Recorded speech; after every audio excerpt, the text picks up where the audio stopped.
All right, today we'll be reading from the selection for February 13th from the One Year Bible.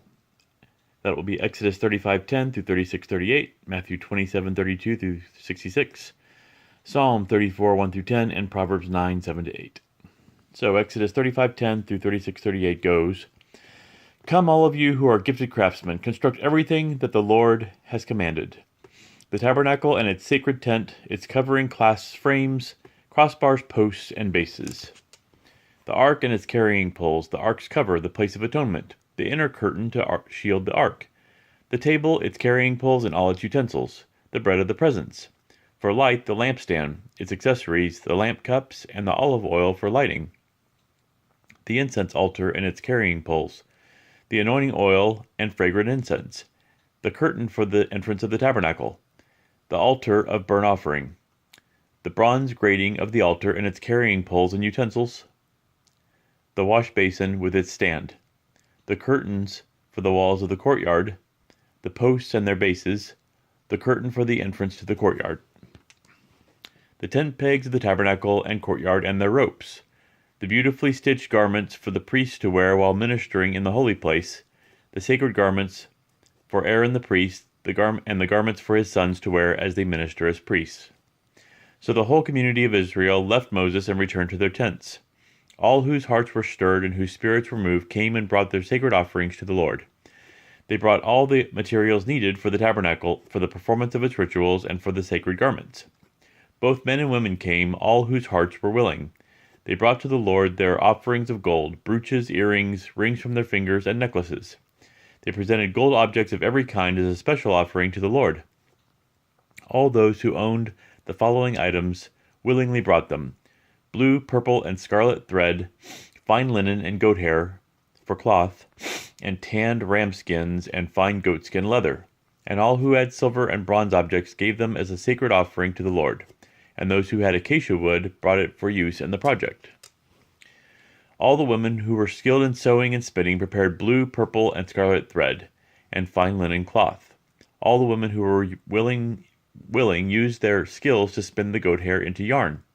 The leaders brought onyx stones and the special gemstones to be set in the ephod and the priest's chest piece. They also brought spices and olive oil for the light, the anointing oil, and the fragrant incense. So the people of Israel, every man and woman who was eager to help in the work the Lord had given them through Moses, brought their gifts and gave them freely to the Lord. Then Moses told the people of Israel, "The Lord has specifically chosen Bezalel, son of Uri, grandson of Hur, of the tribe of Judah. The Lord has filled Bezalel with the Spirit of God, giving him great wisdom, ability, and expertise in all kinds of crafts. He is a master craftsman, expert in working with gold, silver, and bronze. He is skilled in engraving and mounting gemstones and in carving wood. He is a master at every craft. And the Lord has given both him and Aholiab, son of Ahisamach, of the tribe of Dan, the ability to teach their skills to others. The Lord has given them special skills as engravers, designers, embroiderers in blue, purple, and scarlet thread of fine and linen cloth, and weavers. They excel as craftsmen and as designers. The Lord has gifted Bezalel, Aholiab, and the other skilled craftsmen with wisdom and ability to perform any task involved in building the sanctuary. Let them construct and furnish the tabernacle just as the Lord has commanded." So Moses summoned Bezalel and Aholiab and all the others who were specially gifted by the Lord and were eager to get to work. Moses gave them the materials donated by the people of Israel as sacred offerings for the completion of the sanctuary.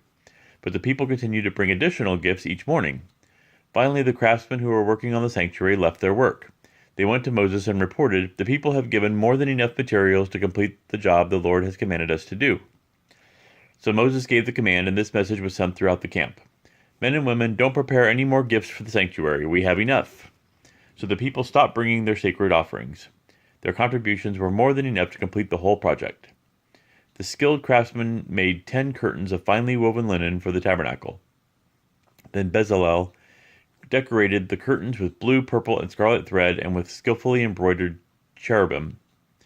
All 10 curtains were exactly the same size, 42 feet long and 6 feet wide.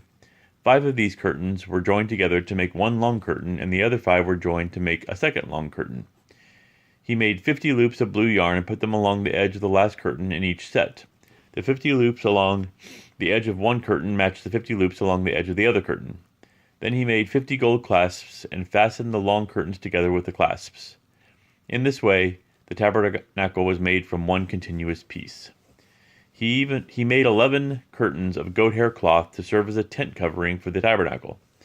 These 11 curtains were all exactly the same size, 45 feet and 6 feet wide. Bezalel joined 5 of these curtains together to make one long curtain, and the other 6 were joined to make a second long curtain. He made 50 loops for the edge of each large curtain. He also made 50 bronze clasps to fasten the long curtains together. In this way, the tent covering was made from one continuous piece. He completed the tent covering with a layer of tanned ram skins and a layer of fine goatskin leather. For the framework of the tabernacle, Bezalel constructed frames of acacia wood. Each frame was 15 feet high and 27 inches wide, with 2 pegs under each frame. All the frames were identical. He made 20 of these frames to support the curtains on the south side of the tabernacle. He also made 40 silver bases, 2 bases under each frame, with the pegs fitting securely into the bases.